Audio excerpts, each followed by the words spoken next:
이용자의 권리 보장.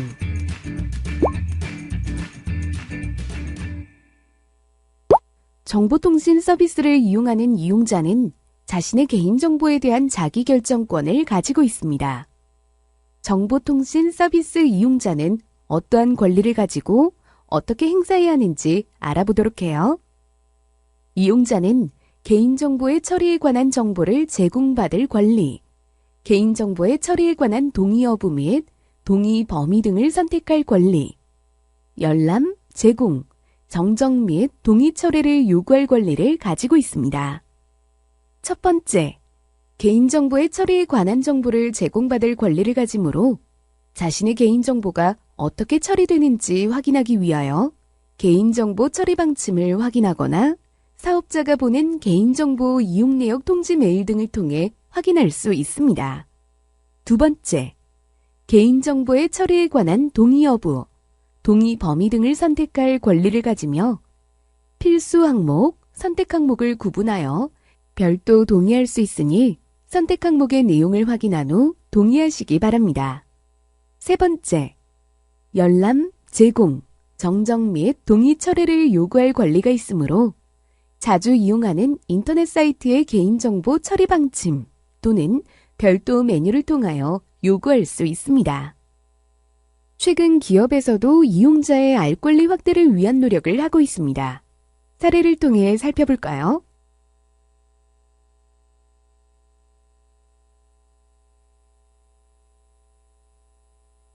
다음은 개인정보 처리 방침입니다.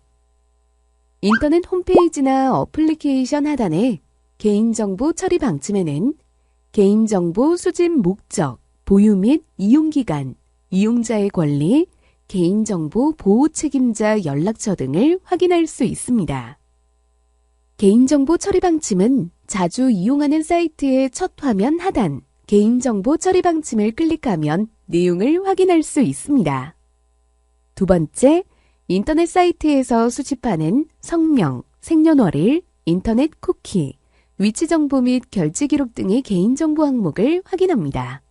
세 번째, 해당 인터넷 사이트에서 개인정보를 이용하는 목적을 확인하는데 회원관리, 이용자와 회사 간의 의사소통, 더 나은 서비스를 제공하기 위해 개인정보를 이용하는 경우가 있습니다. 마지막으로 궁금한 사항은 처리 방침 내 개인정보 보호 책임자 혹은 담당 부서에 문의할 수 있습니다. 참고해 주세요.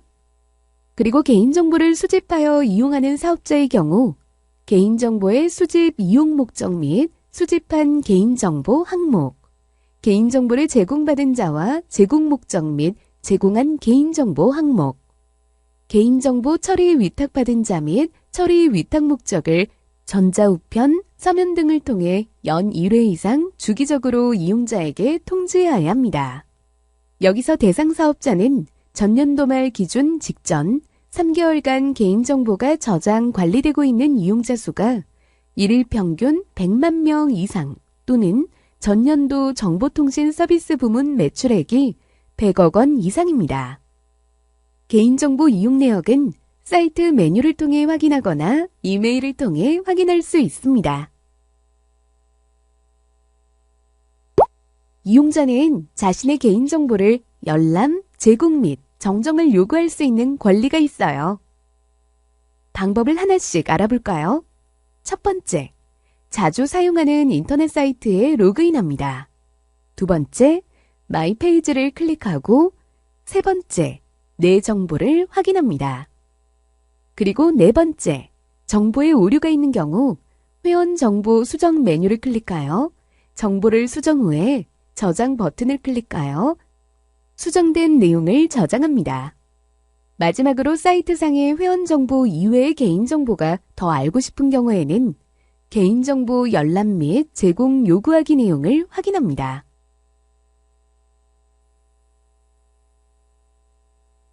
만약 개인정보 열람 제공을 요구하였으나 사업자가 필요한 조치를 하지 않은 경우에는 최대 3천만 원 이하의 과태료가 부과될 수 있습니다. 다음은 개인정보에 대한 동의 철회 요구하기입니다. 이용자는 사업자에게 동의한 개인정보의 수집, 이용, 제3자 제공 등에 대한 동의를 언제든지 처리할 수 있는 권리가 있는데요. 가입한 인터넷 사이트의 회원에서 탈퇴하는 것은 개인정보에 대한 동의를 처리한 것으로 볼 수 있습니다. 탈퇴 방법을 살펴볼까요? 먼저 자주 사용하는 인터넷 사이트에 로그인하고 마이 페이지를 클릭하여 회원 탈퇴를 클릭하면 됩니다. 마지막으로 개인정보가 노출되어 피해를 받았거나 개인정보 상담이 필요할 땐 1년 365일 24시간 언제든지 키사 118 사이버 민원센터로 전화하세요. 예를 들면 가입을 권유하는 광고 전화, 회원 탈퇴한 사이트에서 홍보 문자를 수신하는 경우, 이벤트 당첨 명단에 나의 이름, 연락처, 이메일 등 과도한 개인정보가 게시된 경우 등이 해당돼요. 그리고 온라인 개인정보보호 포털 사이트에서 개인정보보호 소개, 기술 지원, 개인정보 신고, 개인정보 보호 교육, 자료실, 정보광장 등의 서비스를 이용할 수 있다는 것도 꼭 기억하세요. 자, 그럼 개인정보를 보호하는 방법을 살펴볼까요?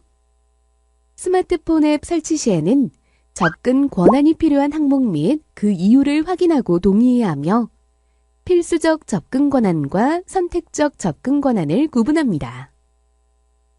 음악 앱 설치 시의 접근 권한 고지에 대한 예시 내용을 살펴보세요.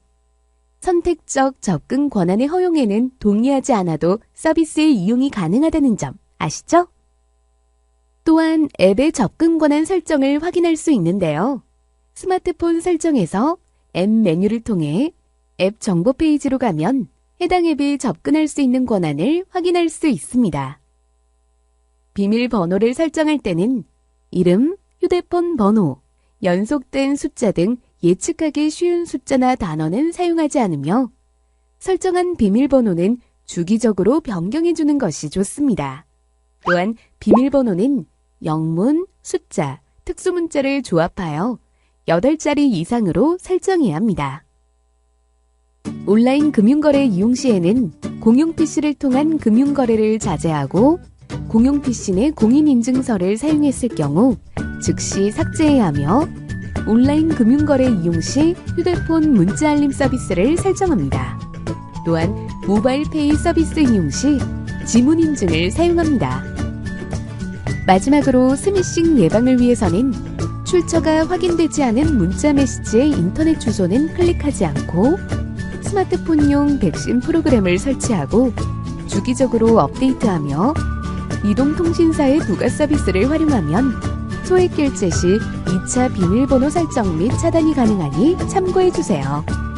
지금까지 살펴본 개인정보 보호 방법을 꼭 숙지하시기 바랍니다.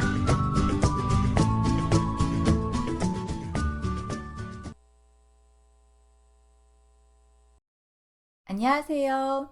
스마트폰 디지털 영상 활용 백서 과정에 오신 여러분 반갑습니다.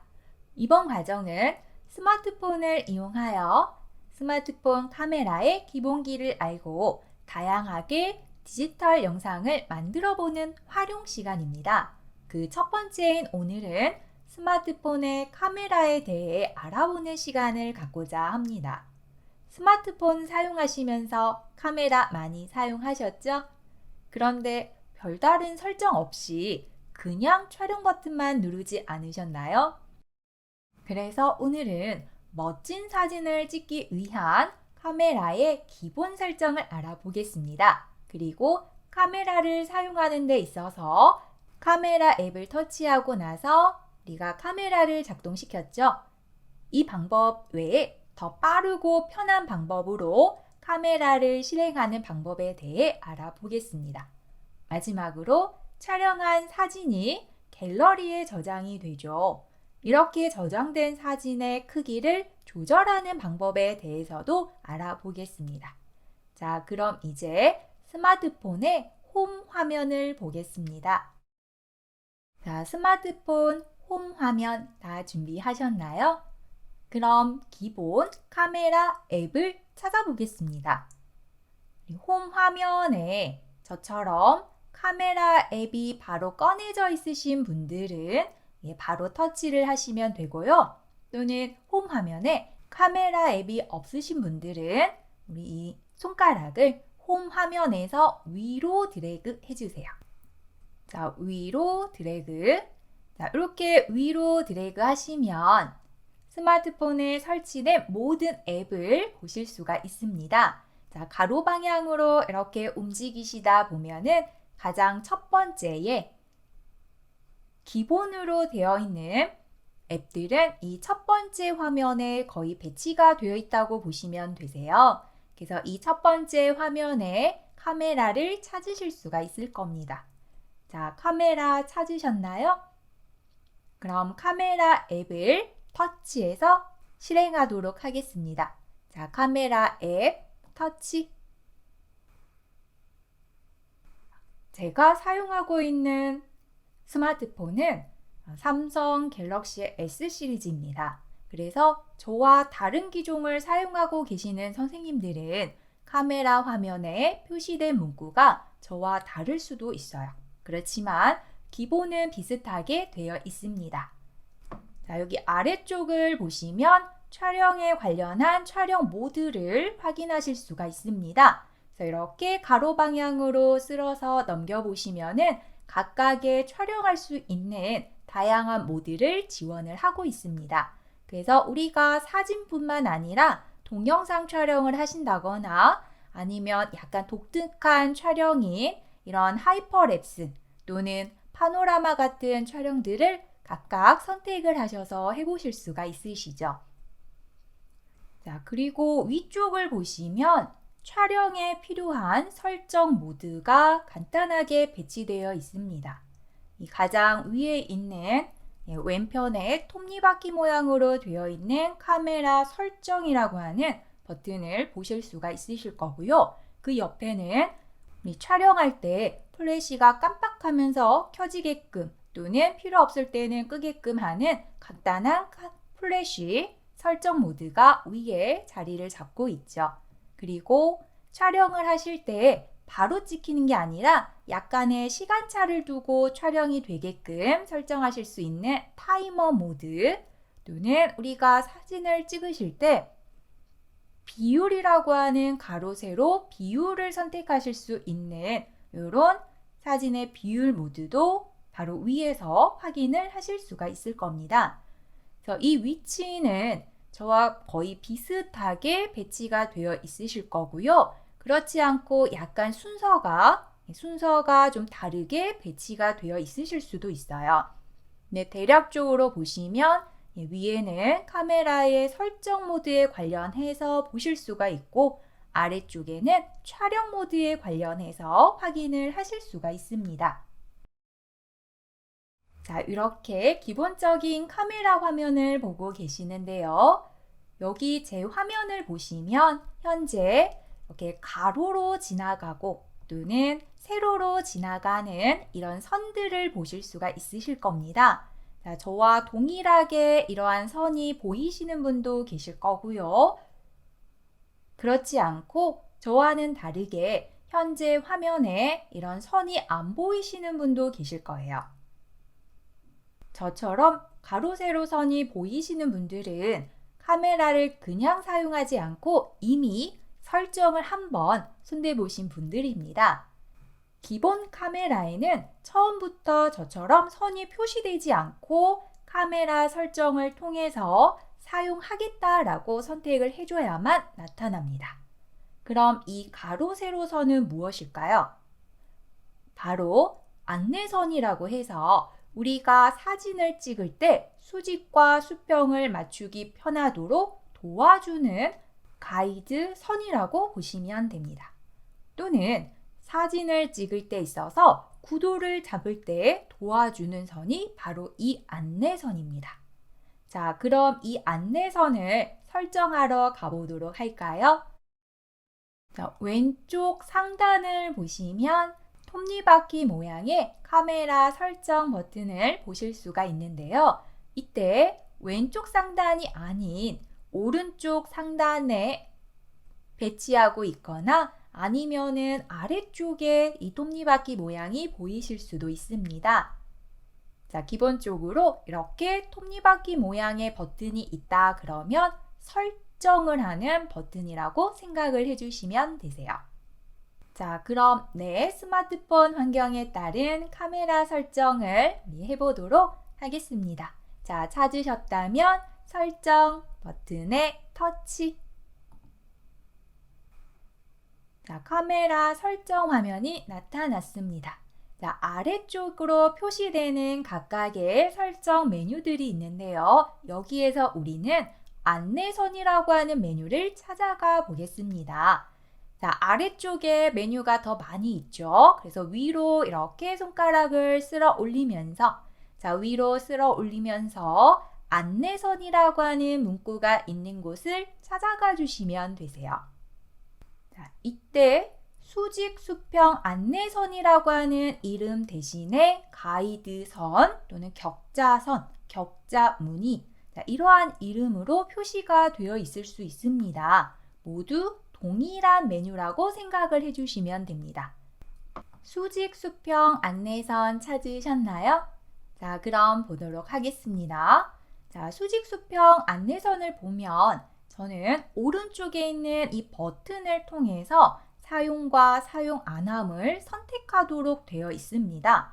그런데 아마도 저와는 다르게 오른쪽에 이렇게 버튼이 없고 이 아래쪽에 작은 글자로 사용 안함이라고 적어져 있으실 경우가 많으실 거예요.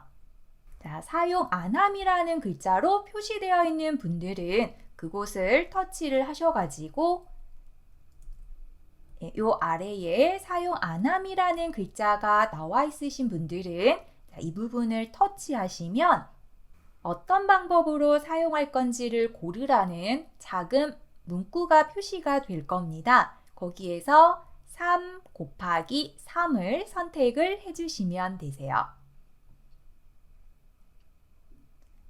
자, 수직 수평 안내선을 사용하시는 데 있어서 가로선, 세로선을 꺼내는데 3 곱하기 3의 비율로 안내선을 사용하겠다라는 의미입니다.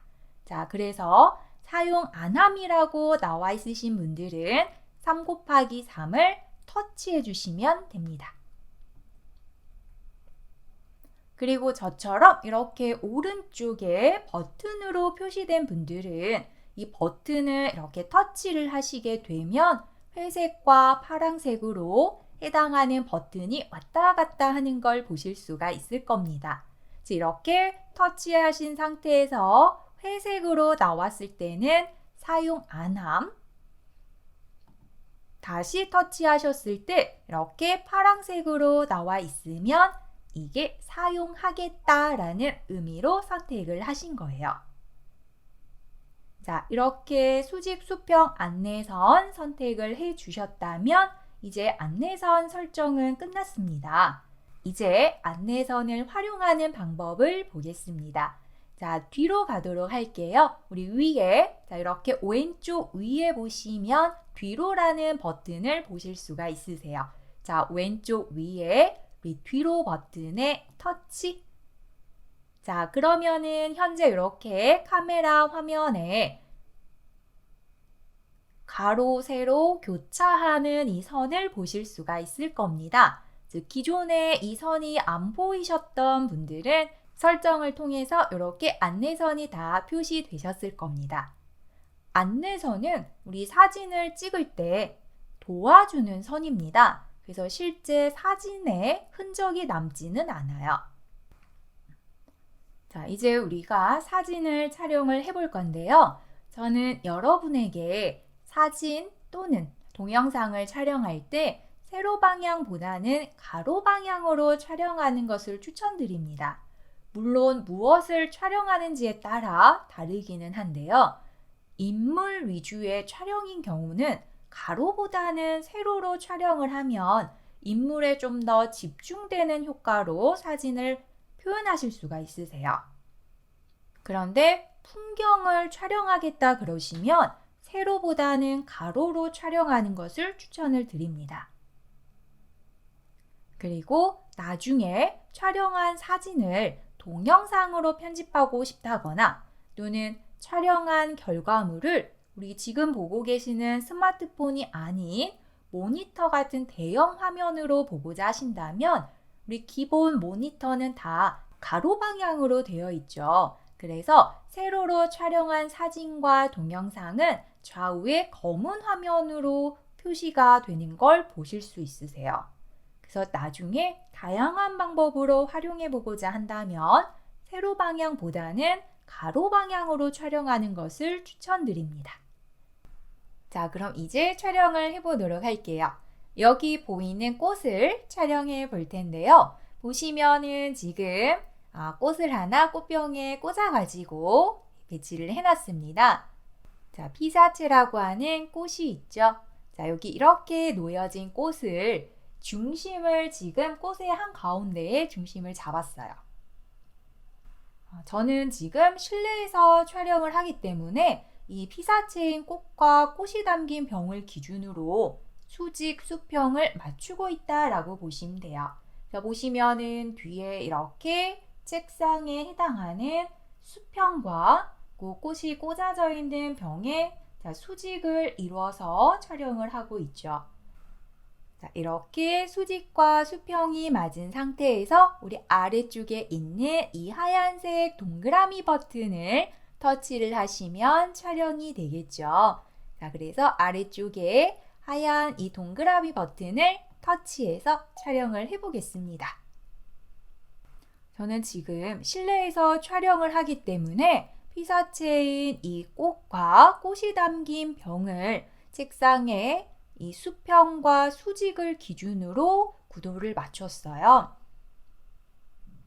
네, 야외의 산 또는 들, 바다 등의 우리 멋진 풍경을 담을 때는 지금처럼 수평선, 지평선 이 부분을 수직, 수평 안내선에 맞춰서 촬영을 하시면 안정감 있는 사진을 촬영하실 수가 있습니다. 그럼 한번 보실까요? 제가 바다에 놀러 가서 찍은 사진입니다. 반듯하게 잘 찍힌 것 같나요? 그냥 찍은 게 아니라 바로 수직, 수평 안내선을 사용해서 촬영을 하다 보니까 이렇게 반듯하게 사진을 찍을 수가 있었습니다. 자, 그리고 또 하나, 이 수직, 수평 안내선을 활용하시면 안정감 있는 구도를 가지고 촬영을 하실 수가 있으세요. 우리 수직, 수평 이런 선이 만나는 교차점 있죠? 지금 현재 보고 계시는 이 교차점에 이렇게 포인트를 주시고 촬영을 하시면 그냥 중앙에 놓고 찍으실 것과는 다르게 또 다른 느낌의 사진을 표현을 해 보실 수가 있으세요. 자, 그럼 여기 꽃을 가지고 한번 내 구도점을 기준으로 촬영을 해보도록 할게요. 자, 교차 지점에 먼저 여기 첫 번째 교차 지점에 위치를 맞추고 자, 아래쪽에 촬영을 누르도록 하겠습니다. 자, 중심점 기준을 이렇게 맞췄고요. 다음에 찰칵. 자, 그 옆에 기준점의 중심을 구도 위치를 또 한번 옮겨서 보도록 할게요. 자, 이렇게 위치를 이번에는 위쪽 교차점에 옮겨가지고 찍어 보겠습니다. 자, 아래쪽에 우리 촬영 버튼 눌러서 찰칵. 자, 위치를 이번에는 밑에 교차점으로 옮겨 볼게요. 자, 아래쪽에 교차점으로 이렇게 위치를 옮겨 보신 다음에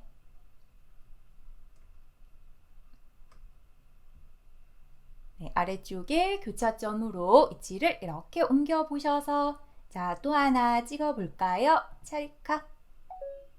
자, 그 다음 교차 지점으로 또 한번 옮겨 볼게요. 자, 이렇게 교차 지점을 이번에는 아래쪽으로 이동을 시켰습니다. 자, 아래 교차점에 맞춰서 또 촬영을 해볼게요. 자, 찰칵. 자, 지금 네 교차점에서 촬영을 한번 해봤어요. 자, 저는 병과 함께 배치되어 있는 구도를 좀 긴 느낌이 나게끔 세로 방향으로 현재 구도를 잡고 촬영을 했습니다. 근데 제가 가로로 사진을 찍는 걸 또 추천을 드렸죠. 그래서 가로 방향으로 바꿔가지고 한번 보도록 할게요. 자, 방향을 이번에는 가로 방향으로 이렇게 변경을 했습니다. 자, 가로 방향으로 변경을 하면 현재 병과 함께 같이 담겨져 있는 느낌이 나게끔 찍으려고 하면 길이감이 일단 굉장히 짧게 느껴질 수가 있어요. 그래서 병과 함께 담겨 있는 구도로 하겠다 그러면 꽤 멀리서 잡고 찍어야 되겠죠. 그러면서 가로로 이렇게 비어 있는 여백이 지금 많이 생기고 있네요. 자, 그런데 이런 상태에서 대신에 이렇게 위에서 내려다보는 구도를 잡겠다 그러실 때 위에서 내려다보는 구도다 그러면 자, 이때는 세로보다는 가로 방향이 조금 더 구도의 구심점이 더 맞는 것 같네요. 자,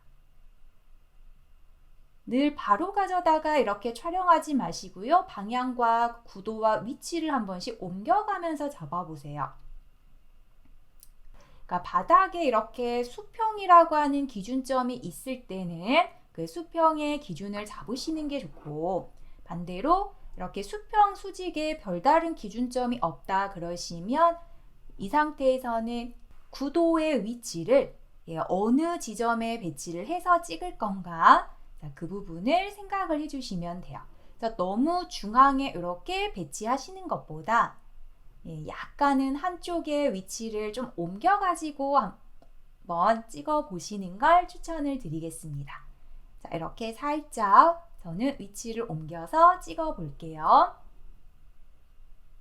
자, 해서 찰칵. 그러니까 기존에는 중앙에 놓고 많이 찍어 보셨으니까요.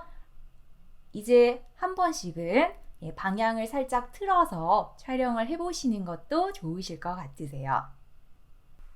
자, 지금 제가 구도에 대해서 이야기를 드리고 있습니다. 자, 수직 수평 안내선이라는 걸 사용을 해서 우리가 수평선 또는 지평선의 기준을 두고 균형감 있는 사진을 촬영하실 수 있다라고 얘기를 해드렸죠. 근데 그 방법만 보시는 게 아니라 내가 사진에다가 어떠한 주제를 담고 싶은가에 따라서 그 주제를 어느 쪽에 배치하는가도 한번 생각을 해보시면 좋으실 것 같아요. 자, 수직 수평 안내선을 사용을 하시니까요. 이 부분도 같이 한번 생각을 해주시면 좋으실 것 같아서 간단하게 구도라고 하는 결과물을 좀 보여드리고자 합니다. 자, 제가 바다에 가서 촬영한 사진이 한 장 이렇게 놓여져 있어요. 자, 보시면 바다에 떠 있는 배 한 척을 촬영을 했는데요. 자, 여기에는 지금 정확하게 수직 수평 안내선을 꺼내놓고 봤더니 정중앙에 주제가 되는 배가 놓여 있습니다. 자, 안내선이 없을 때와 있을 때 이렇게 비교해 보시면 이제 위치가 어디쯤인가 보이실까요? 자, 그럼 이 사진 한번 봐볼게요. 자, 바다에 배 한 척 이렇게 떠 있는데 이번에는 중앙이 아닌 약간 왼쪽에 위치를 하고 있습니다. 그렇게 왼쪽에 피사체가 중심이 되는 주제가 위치를 하면서 아래쪽에 바다에 물 빠져 있는 그런 느낌이 지금 담겨져 있다라고 보실 수가 있겠네요. 그래서 보시면 이렇게 해당하는 피사체의 교차가 지금 왼쪽 교차 지점의 윗부분을 향하고 있죠. 자, 다음 사진 한번 보도록 할게요. 자, 이번에는 오른쪽 위에 배가 배치를 하고 있습니다. 자, 오른쪽 위에 배치를 하고 있다 보니까 여기에는 지금 전달하고자 하는 주제가 자, 배가 들어오는 방향, 이런 식으로 왼쪽 아래가 배가 들어오는 방향이 되고 있는 거죠. 자, 그래서 안내선의 기준점을 봤더니 이렇게 오른쪽 위에 교차되는 지점에 피사체가 위치하고 있습니다. 자, 다음 사진 봐볼까요? 지금 현재 배가 위치로 옮기지는 않았어요. 네, 제가 기준점을 다르게 해서 찍다 보니까 이번에는 약간 아래쪽에 위치를 하죠. 그래서 분명히 우리는 앞전에 보신 사진의 아래에 물이 많이 빠져 있는 듯한 느낌을 보셨을 건데요. 현재 이 사진에서는 물이 많이 빠진 듯한 표시는 안 나오고 있죠. 그래서 아래쪽에 교차되는 지점에 기준을 두고 촬영을 했습니다. 자, 다음 사진 봐보실까요?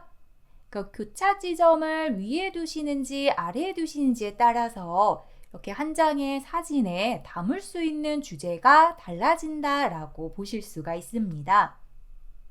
지금까지 사진을 찍으실 때 중앙에 기준을 두고 많이 찍으셨죠? 네, 이제는 우리 한번 이렇게 배워보셨으니까요. 가운데에 놓고 찍어보기도 하고 또는 중심점을 이렇게 네 군데 중에 하나로 이동을 해보시면서 사진을 찍어보셨으면 좋겠습니다. 사진을 촬영하는 데에는 정답이 없어요. 다만 잠깐 보여드린 구도 외에도 다양한 구도를 가지고 촬영하는 방법이 있습니다. 근데 모든 기본은 수직 수평 안내선을 활용하여 촬영을 하는 겁니다.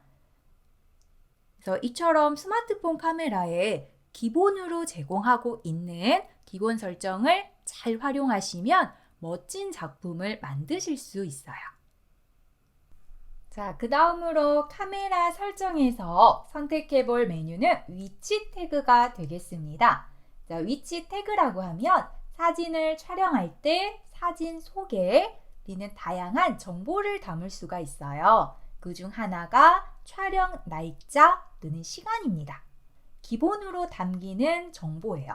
네, 그 정보 외에 추가로 담을 수 있는 게 바로 어디에서 촬영을 했는지를 알려주는 위치 정보라고 보시면 되세요. 이 정보를 기록하도록 선택해주는 메뉴가 바로 위치 태그입니다. 단, 나는 사진에 위치 정보가 담기는 게 싫다 하시는 선생님들은 이 메뉴는 건너뛰시면 되세요. 자, 그럼 우리 카메라 앱을 보도록 할게요. 자, 카메라 화면 안에서 우리 설정을 터치하겠습니다. 자, 왼쪽 위에 있는 설정 우리 톱니바퀴에 터치. 자, 그 다음에 메뉴를 여기 위로 쓸어 올리면서 아래쪽에 있는 메뉴를 위로 끌고 올리는데요. 위치 태그는 우리 안내선 설정하셨던 곳 있죠? 그 안내선 설정하셨던 부분에 가보시면 위치 태그라고 하는 메뉴를 찾으실 수가 있으세요.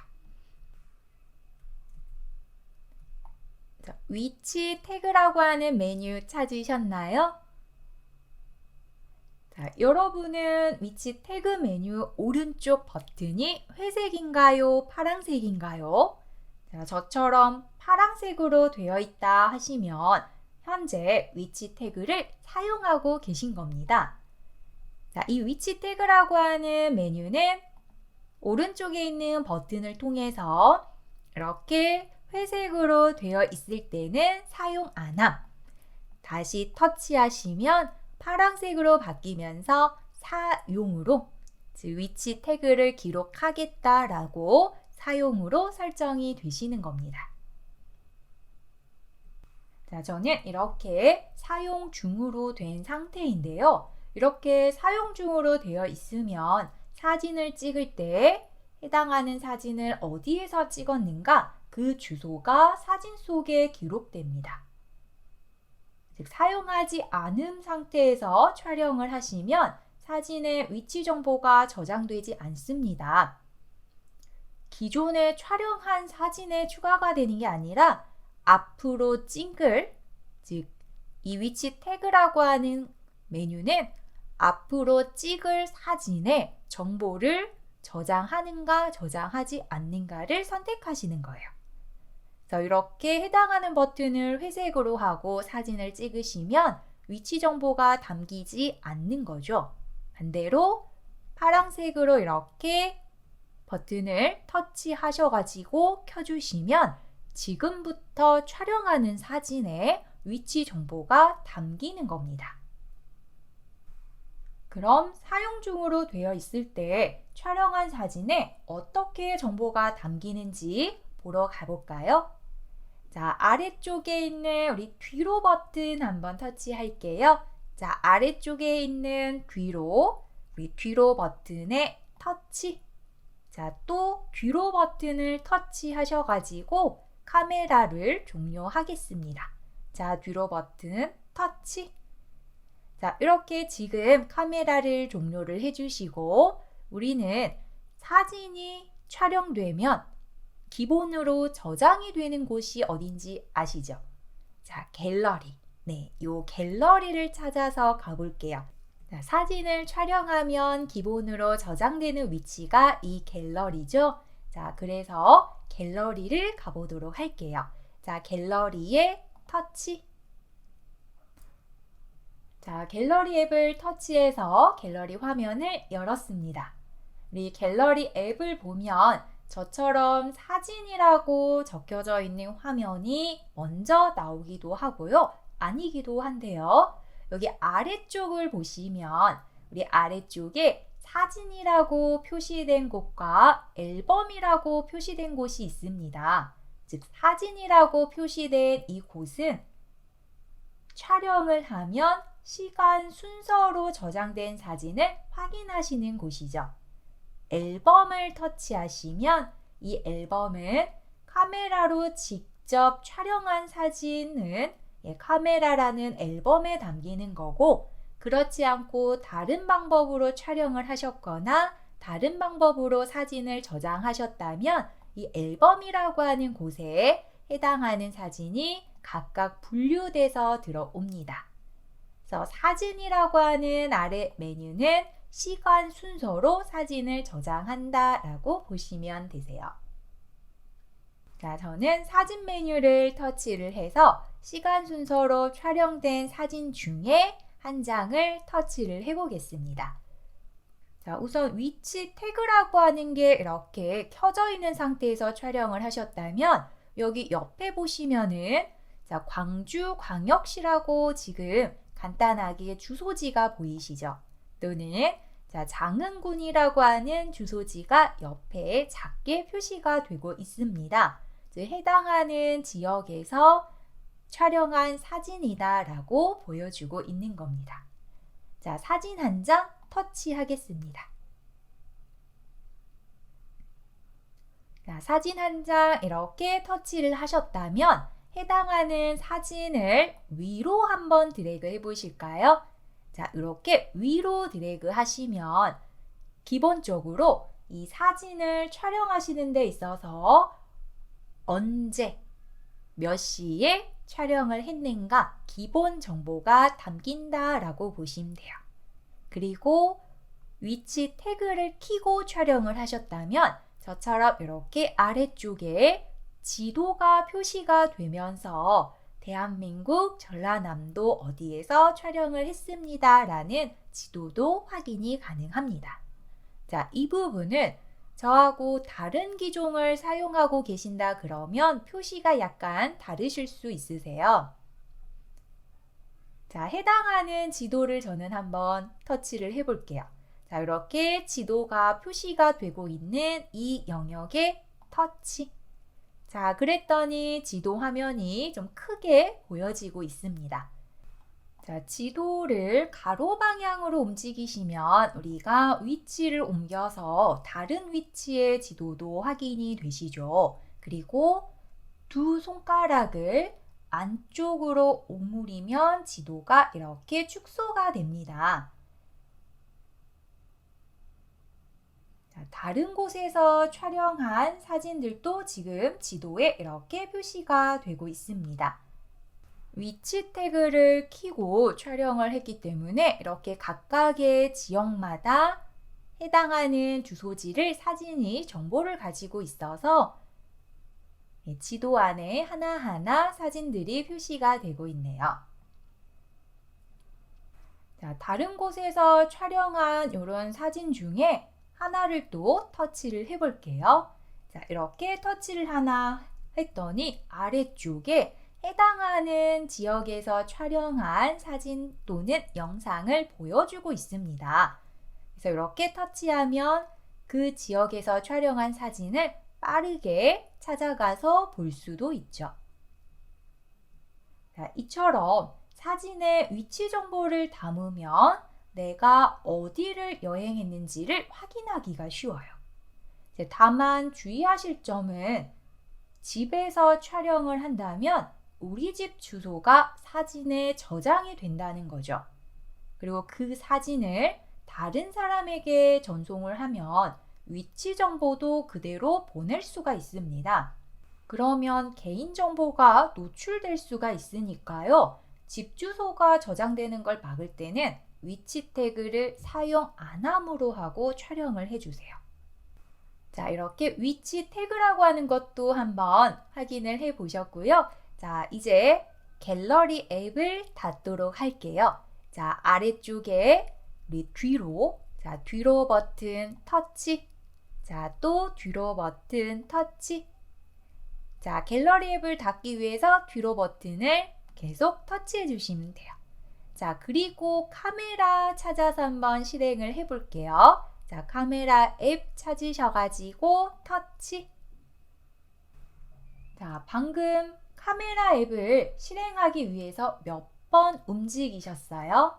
자, 보고 있던 앱을 닫고 카메라 앱을 찾아서 터치하는 최소 한 2번, 3번 그 이상의 움직임을 우리가 했습니다. 자, 그래서 이 움직임을 줄이고 한 번에 카메라 앱을 실행하는 방법을 알려드리도록 할게요. 자, 그런데 지금 설명드릴 내용은 사용하는 기종에 따라 방식이 좀 다를 수 있으세요. 우선 최신 기종의 안드로이드 11 버전을 사용하시는 선생님들은 지금 보여드리는 방법으로 사용하시면 되고요. 안드로이드 10 버전 이하를 사용하시는 선생님들은 조금 후에 보여드릴 방법으로 사용해 주시면 되세요. 자, 그럼 먼저 안드로이드 11 버전의 기종에서 카메라 앱을 빠르게 사용하도록 해주는 방법을 보도록 하겠습니다. 자, 우리 스마트폰에 설정을 찾아가겠습니다. 자, 설정이라고 하면 우리 홈 화면으로 가볼게요. 자, 아래쪽에 홈 화면을 터치. 자, 홈 화면에서 우리 설정을 찾아가 보도록 하겠습니다.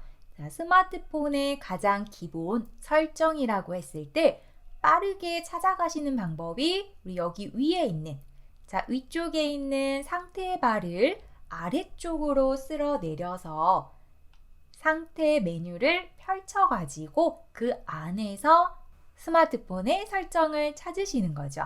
자, 그래서 상태바가 있는 왼쪽에서 아래 방향으로 이렇게 쓸어 내리면 이 윗부분에 자, 기본적인 상태 메뉴가 표시가 되죠.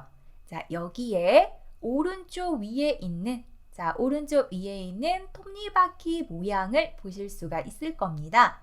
자, 이 톱니바퀴 모양, 이 스마트폰의 설정을 들어가는 메뉴 버튼이죠. 자, 톱니바퀴 모양 찾으셨으면 터치. 자, 그러면은 이렇게 설정이라고 하는 화면이 보이실 겁니다. 자, 설정 화면에서 위로 쓸어 올리도록 할게요. 천천히 위로 이렇게 쓸어 올리면서 아래쪽에 있는 메뉴를 위로 올려주시면 돼요. 자, 메뉴를 이렇게 쓸어 올리면서 우리 찾아갈 메뉴는 바로 이 유용한 기능입니다. 자, 유용한 기능이라고 하는 메뉴를 찾으시는데 여기에서 사용하려고 하는 게 이 측면 버튼이라고 하는 이 메뉴를 쓰려고 해요. 자, 유용한 기능에 측면 버튼이라고 하는 표시가 있으셔야 사용하실 수가 있으세요. 자, 유용한 기능 찾으셨으면 터치. 자, 그 다음에 이 안에서 측면 버튼이라고 하는 메뉴가 있습니다. 자, 측면 버튼 메뉴 찾으셨다면 터치. 자, 그러면은 이 측면 버튼이라고 하는 게 무엇인가 하면 자, 스마트폰 옆부분에 전원 버튼 있으시죠? 즉 전원 버튼이 이 측면 버튼이라고 생각을 해주시면 돼요. 자, 그래서 측면 버튼을 사용하시는 데 있어서 2번 누를 때 어떤 동작을 하게끔 할 건가 여기에서 선택을 해주시는 겁니다. 자, 현재 2번 누르기가 이렇게 회색으로 되어 있으실까요? 자, 2번 누르기라고 하는 글자 오른쪽에 회색으로 되어 있다면 사용 안함이라는 뜻입니다. 우리가 전원 버튼을 2번 누르셔도 아무 반응이 없다라는 거죠. 네, 이 2번 누르기 오른쪽에 있는 표시 버튼을 터치해서 이렇게 파란색으로 사용이라는 의미의 파란색으로 바꿔주시면 2번 눌렀을 때 어떤 동작을 하게끔 할 건가 여기에서 고르실 수가 있어요. 자, 이 중에 카메라 빠른 실행이라고 하는 메뉴 보이실까요? 자, 카메라 빠른 실행이라고 하는 이 메뉴가 이렇게 선택이 되어 있으면 스마트폰 측면에 있는 전원 버튼, 보통 오른쪽에 많이 자리를 잡고 있죠. 그래서 이 오른쪽에 있는 대략 한 이 부분에 있는 우리 기계의 자, 오른쪽 측면에 있는 전원 버튼을 빠르게 2번 눌러보세요. 자, 빠르게 2번. 자, 그럼 바로 카메라가 실행이 됩니다. 자, 이게 우리 카메라를 정말 빠르게 실행시키는 방법이에요. 지금 해보신 이 방법은 안드로이드 11 버전에 현재 최신 폰을 사용하고 계신다면 이렇게 설정에서 찾아가지고 사용을 해주실 수가 있습니다. 자, 카메라를 빠르게 실행하는 방법. 지금 저와 동일하게 설정에 들어왔는데 나는 여기에 메뉴가 없어요 하시는 선생님들은 안드로이드 지금 10 버전이거나 아니면 저하고 기종이 조금 다르실 수도 있으세요. 자, 그분들은 이제 보여드리는 방법으로 하시면 됩니다. 자, 이번에는 안드로이드 10 버전 이하를 사용하시는 경우에 설정하는 방법을 알아보겠습니다. 자, 안드로이드 10 버전까지는 스마트폰 설정에 측면 버튼 설정이 안 보이실 거예요. 기존의 카메라 설정에 있었던 메뉴가 안드로이드 11 버전으로 오면서 스마트폰 설정의 위치로 옮겨와서 그런 겁니다. 그럼 어디로 가는지 눈치채셨나요? 네, 카메라 설정으로 가면 돼요. 자, 그럼 카메라 앱을 실행을 해주시고요. 우리 카메라 왼쪽 상단에 있는 카메라 설정 톱니바퀴를 찾아서 터치해 보겠습니다. 자, 톱니바퀴 터치. 카메라 설정화면 나오시면 아래에서 위로 이렇게 드래그 하셔서 자, 이 안에서 빠른 실행이라고 하는 메뉴를 찾아주시면 되세요. 네, 이렇게 빠른 실행이라고 하는 메뉴를 찾아주시면 됩니다. 빠른 실행의 오른쪽에 있는 이 버튼을 터치를 해주셔서 저처럼 파란색이 되게끔 해주시면 제 측면 버튼을 사용하게 되는 겁니다. 그래서 전원 버튼을 빠르게 2번 눌러주시면 잠금 화면에서도 카메라가 바로 실행이 되면서 빠르게 촬영을 하실 수가 있으세요. 반대로 나는 전원 버튼이 이렇게 자주 눌려가지고 계속 카메라가 실행이 되는 게 불편하다 하시는 선생님들은 빠른 실행의 기능을 꺼주시면 됩니다. 자, 이렇게 해서 카메라를 빠르게 실행을 하여 사진을 찍었어요. 그럼 갤러리에 사진이 저장이 되죠.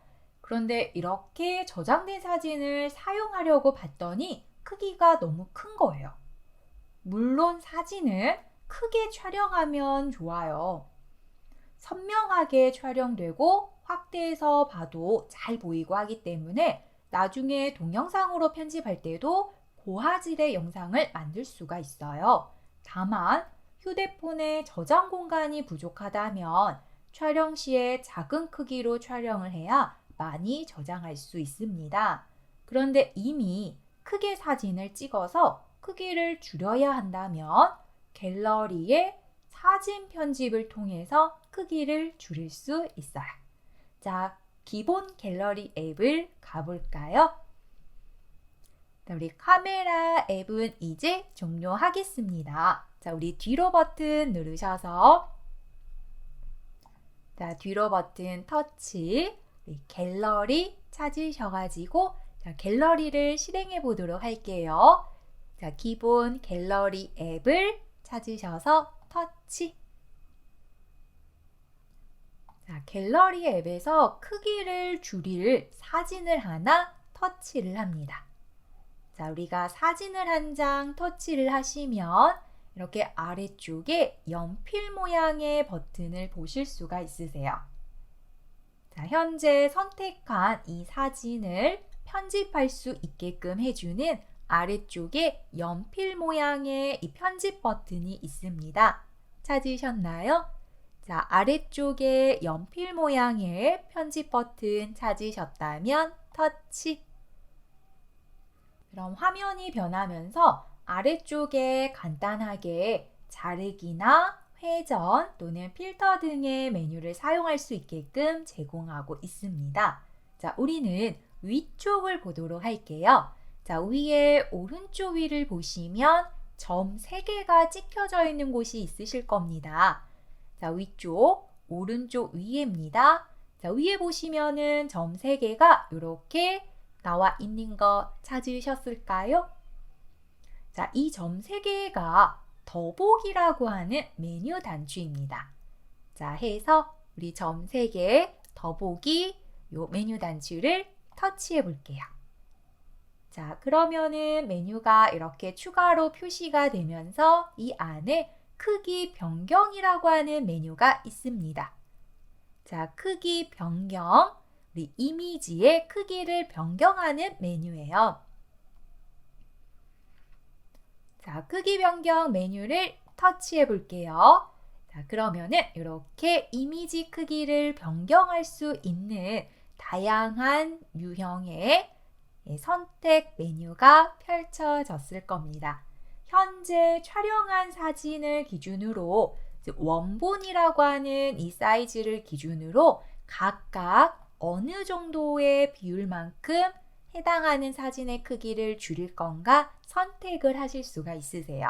그래서 원본이라는 걸 기준으로 80%, 60%, 40%, 20% 각각의 크기를 줄이게 되는데 괄호 안에 적어져 있는 숫자를 보시면 숫자가 급격하게 줄어드는 걸 보실 수가 있을 겁니다. 그래서 기본은 이제 원본이라고 하는 가장 고화질의 사진을 촬영을 하셨다면 저처럼 4032라고 하는 크기를 보실 수가 있으실 거예요.